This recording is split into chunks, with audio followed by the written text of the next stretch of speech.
Welcome back to 4th edition. Today we're going to be covering Heroes of the Feywild. This product came out about 2 weeks ago, and I got it actually the day it came out because I was really pumped for it, but I haven't been able to review it because I've been busy with finals and everything. And let's dive on in. Right off the bat, the first 20 pages of this book are devoted to lore about the Feywild. There's absolutely no rules or numerical anything. It's just information. I mean, it's got a map of a region of the Feywild, which is actually pretty cool. Just a little bit about everything. The Fey Dark, certain Eladrin cities, factions, borderlands, and just zones of it, which is pretty cool. Sorry. Then we move on into the races. Now I blasted through the information. My apologies. The information actually presented in the first 20 pages are actually really good. It'd be useful if you were running if you had a character from the Feywild, or your DM's playing in the Feywild or whatever. I don't use it. I play in a homebrew world where I've had to go through and rewrite a lot of stuff that Wizard puts out so that I can use it without other problems, because I'm writing a book and I have to at least write those things so that my players can play and whatever. I'm rambling on. Move on into races. The first race is the Hamadryad. They get a +2 to Wisdom and then either +2 to Intelligence or Charisma. Now, that stuff aside, they are a female-only race. They're nymphs, essentially. That's what they are, with the ability to turn their skin into wood. As per part of their encounter power, they get the ability Hamadryad Aspect, which one of the parts of it is they can wooden form and can resist to X to all damage until the end of their next turn, which is pretty cool. They're nature-oriented. They're normally attached to a home tree. So there's a little bit of have to work around to get through to get them outside of their forest. But they're a pretty cool race. You get a whole bunch of information on them, I think 3 or 4 pages. And then you get, they have the ability to have utility power special to their race as opposed to their class. So those are always really interesting. They always buff up their racial form. I'm always a big fan of those. The next one up is the Pixie. Now, the Pixie is a unique race among all the others that 4E's released. Because first off, they're tiny. They are 6 inches to a foot tall. That's it. Then, they have a fly speed. Now, at first this sounds broken, but the rules for flying for them is they have an altitude of 1. Meaning that most everything exists on plane 1. However, with altitude 1, you can also fly up to plane 2. So, you're still within swinging distance of everyone else, because you're essentially the next square up. That's all. So it allows you to ignore difficult terrain, but it does allow you to fly and have that pixie aspect without necessarily breaking the game because of your ability to fly. They get a couple special weapons, special things like Wee Warrior. You have a reach of 1 rather than 0. That is typical for a tiny creature. They also their ability scores are +2 charisma and then either a dex or +2 to a dex or intelligence, and it's pretty cool. Their encounter powers are Pixie Dust, which one ally within 5 squares gains the ability to fly for 6 squares as a free action. So you can get your comrade out of harm's way or whatever. And then a useful one, because I actually play a Pixie Slayer in D&D encounters, is Shrink. Means you can take any size weapon and shrink it down to fit your size. At the cost, though, of nothing. It does not lose its damage at all. So my 7-inch Pixie is able to deal a d12 damage with his great axe because he rolls with Shrink. So that's pretty cool. And as far as I know, there is no rule against it. So that's pretty cool.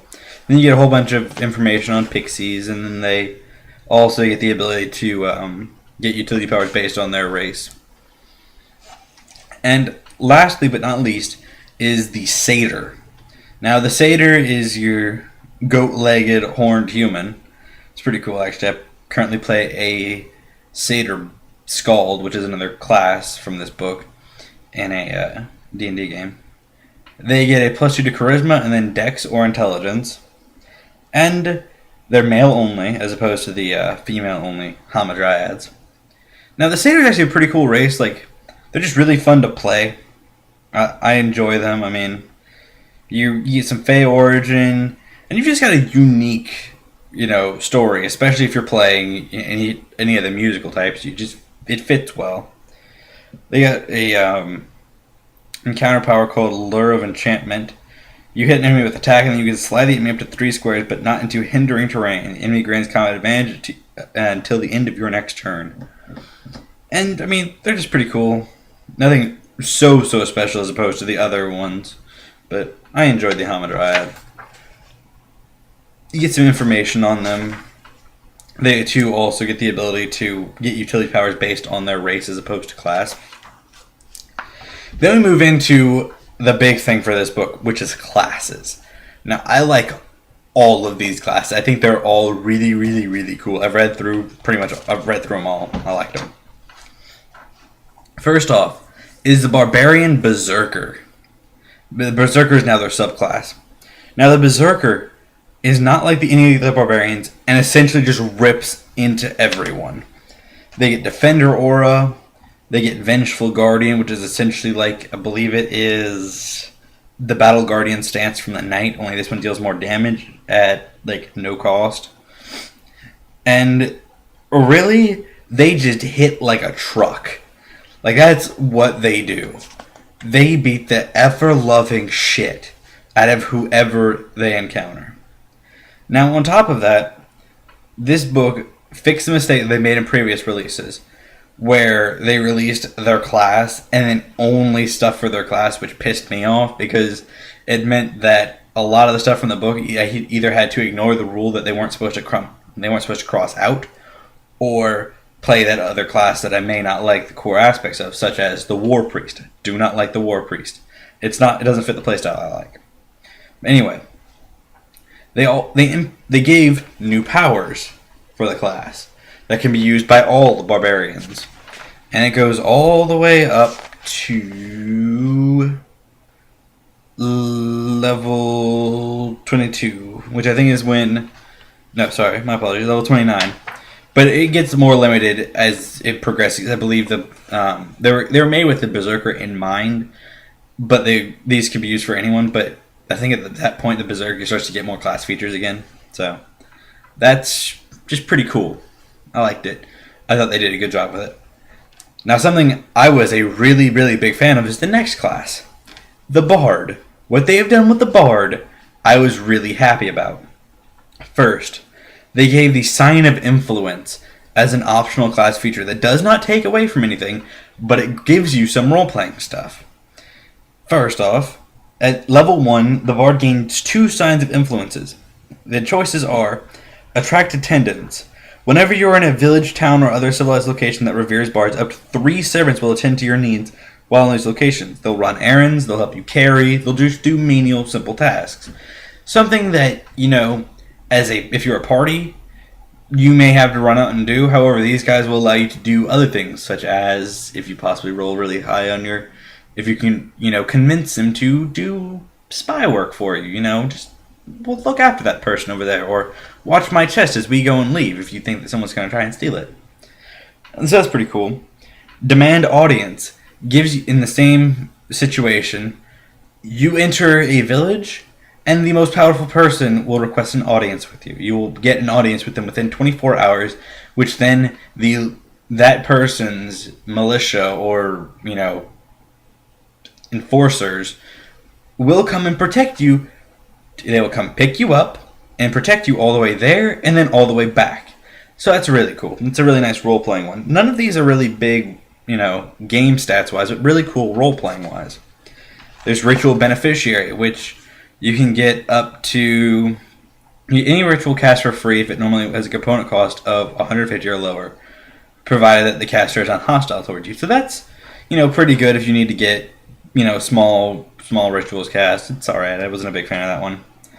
There's Travel in Style, that when you're in the same situation as the previous two role-playing ones, in an area that reveres bards, you can get a horse and carriage for your entire party, and you just get to take it. Now, you eventually have to return it or buy it, because you cannot use the ability again until you have gotten rid of it or your DM says otherwise. Then there's Welcomed Guest. Whenever you're in a village or town or a city that has a public inn where bards are revered, you can use your influence, perhaps promise of performance, to obtain meals and comfortable rooms for you and up to 7 of your allies for the duration of the stay in that location. Pretty cool. Most of them have no in-game benefit stat-wise. However, they are all role-playing oriented, and I was a big fan of that. When I saw that, I was really, really excited.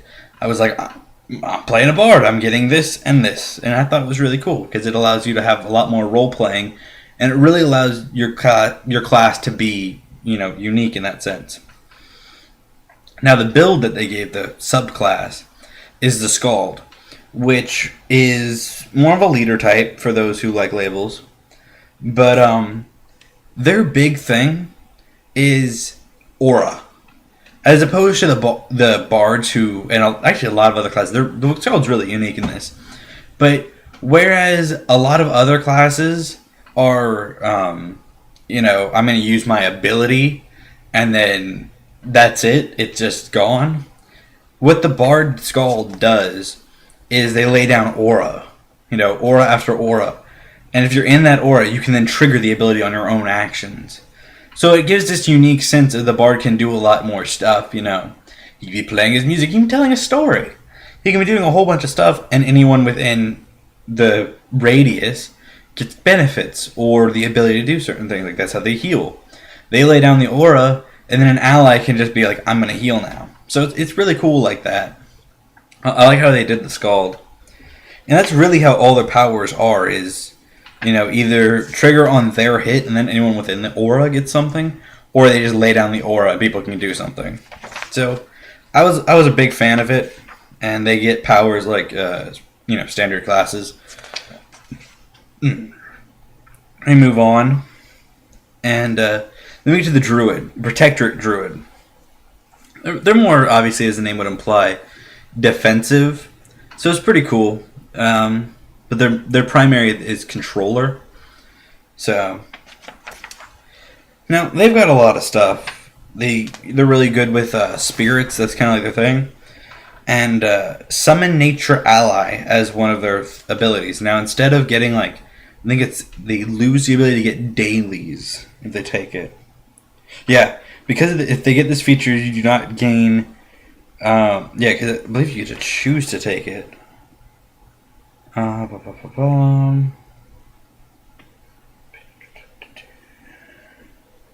Sorry, I'm just checking.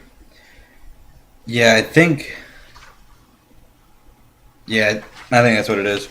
A Protectorate does not gain the ability to get daily powers for a while, but on the other hand, they get Summon Nature Ally, which allows them to summon a very, very long list of creatures.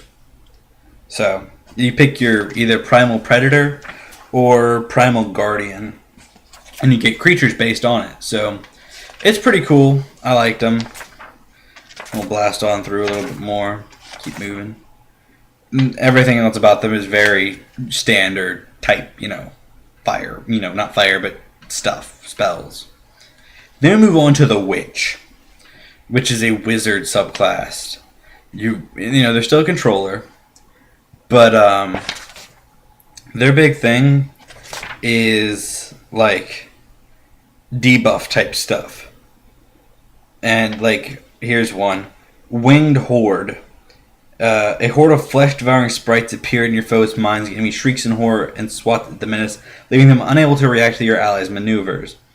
Now, it doesn't deal a lot of damage, it's only 1d6, but then the target cannot take opportunity actions until the end of your next turn. which if you've played up to like Paragon-ish tier, I believe it is, that's when creatures a lot of the time have nasty opportunity actions.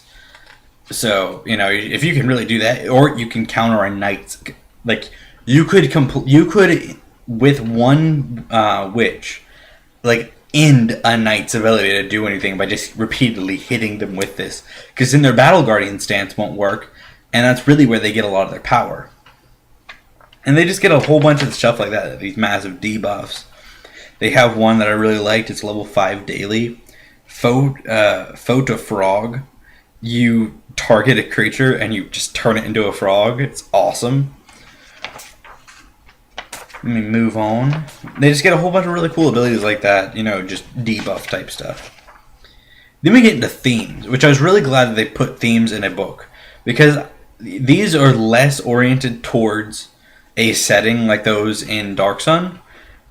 I mean, yeah, they're oriented more towards Fey things, but you could alter them a little bit easier.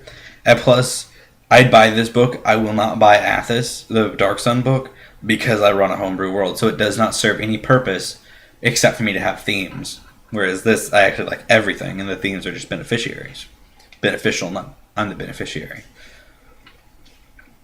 The first one is the Fey Beast Tamer, which I like, because right off the bat, you get an animal companion. Now, the animal companion functions like the rangers, standard action to get it to attack, so they're alright. But what you can get is a trained blink dog, a trained displacer beast, a trained Fey panther, or a trained young owl bear. And then you can get utility powers based on it. So another area for you to get new utility powers, which I really liked. And they all benefit your animal or whatever. The next one is the Sidhe Lord, which is like a noble in the Feywild. And they right off the bat, they get summon Sidhe Ally, which you summon a House Guard, which is pretty good. They deal a fair amount of damage, and I believe they last for the entire encounter. No, it's when they die? You last till it drops to, or at which point it loses. Blah, blah, blah, blah. The guard lasts until it drops to 1 hit point, at which you lose a healing surge, or a hit point equal to your surge value if you have no surges left. That's really nasty. Otherwise, the guard lasts until you dismiss it as a minor action, or until it uses power again. So that's pretty cool. And then their utility stuff is similar to, helping things like that, helping the guard. Then one that I was really happy with is the Tuathan, which are shapeshifters, but not in like the werewolf style, but like that they can shift into an animal, like a wolf or something. So I think it's pretty cool, and they get abilities based upon it. Then we get the Unseelie Agent, which is kind of like the Unseelie are like dark fae, I believe. They dabble in forbidden magic and stuff like that. And their starting thing is create shadow wrought weapon.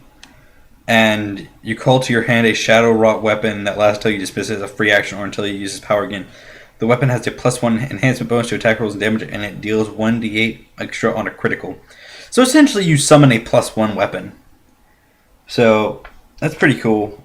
And it's not just, it sounds kind of broken, but if you look at the other themes, if your DM allows you to have them, they're all pretty nasty. So your Paragon pads are the Deadly Berserker for the Barbarian, which is alright. They get something like 1,000 ways to die. Target takes 1 extra damage from the triggering attack. Additionally, you choose one of the following effects. The target is immobilized, blah, blah, blah. It's just pretty cool. It's a nice debuff. We get Master Scald for obviously the Scald. And then Legendary Witch for obviously the one. And the Innate Circle of the Initiate for the Druid.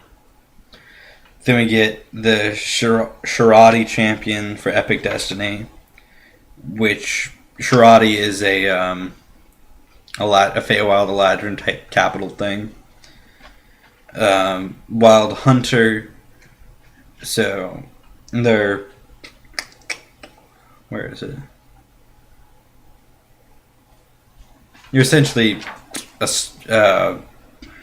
like it's like a ranger type thing. Then we get the Witch Queen for the for wizard types, which is the Witch Queen is a prophecy ruler type thing. So it's pretty cool when you get it. And what it allows you to do is just, I'll tell you exactly. You get things like a presence, a true prophecy, that during the next encounter before his or her, well, you must not mean you or one ally during the next encounter before his or her next extended rest target gains the following benefit: a +2 power bonus to initiative, skill checks, and all defense until the end of the encounter. So that's pretty nice. Right off the bat, you just be like, you get bonuses. Then we get to feats, and the feats are broken down into Barbarian, Bard, Druid, Multiclass, Eladrin, Elf, Gnome, Hamadryad, Pixie, Satyr, Wild, and Fey, which are obviously things to your Fey, like gain a cantrip, teleport, things like that. Familiar feats, where you get a familiar and then boost it up. And then we get two-handed weapon expertise. So that's pretty cool. It's one of the expertise feats, and unfortunately they stack unless someone can find a rule that tells me they don't, because if they do, the expertise feats are ridiculous when they stack up, because it's like a +1 here, +1 there, +1 here, +1 there. It's absurd. And then it lists the familiars that you can get, and all of their active and passive abilities, which are pretty cool. Then we get some Feywild gear, which the Feywild gear is actually pretty cool. I liked it. They're all more role-playing and strange, so I liked it. Mad Decadents are pretty cool. And I believe and there's some wilderness locations. Now, there's something on the last chapter. I forgot about this part. This video's getting really long. The last thing is the build your own story chapter. Now, what it allows you to do is, you start at the very top of the list, and then as you go down, you make choices, you roll dice to decide things, and as things are decided, you go down different tracks, and they'll intertwine and pass and everything. And what it allows you to do is, first off, get skills. It's a new way to build your character.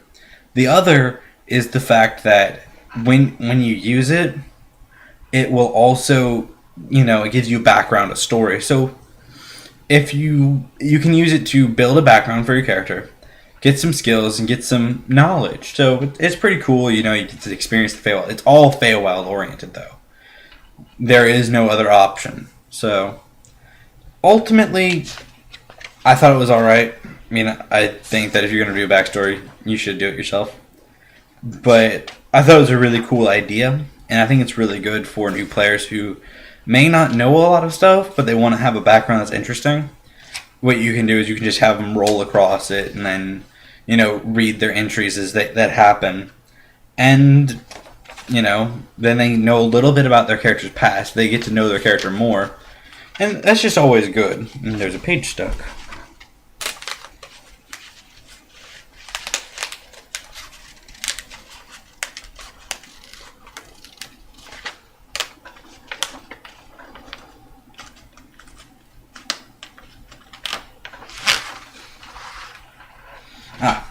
And on the back, the very last page, is just an appendix for character advancement tables, which was in the Player's Handbook 1. Now, the book, I believe, on Amazon is $20. If you like the Feywild, or if you just like the character concepts, I really like this book. I don't use the Feywild. I don't like the Feywild. I did write it into my world, though. But it's a really cool book with a lot of really cool features that you can use. And scattered throughout are these things called Bard's Tales, which are just, based on what you've read within the last couple of pages, a tale that's just really cool. And I enjoy them. They add a lot of flavor to the book. There's a lot of role-playing information in this book. This book focused more on role-playing and less statistics as opposed to previous releases. So, ultimately, I would recommend this book to someone, and because I liked it. I thought it was really good. But if you have any questions, leave comments down below. And until next time, have a good one.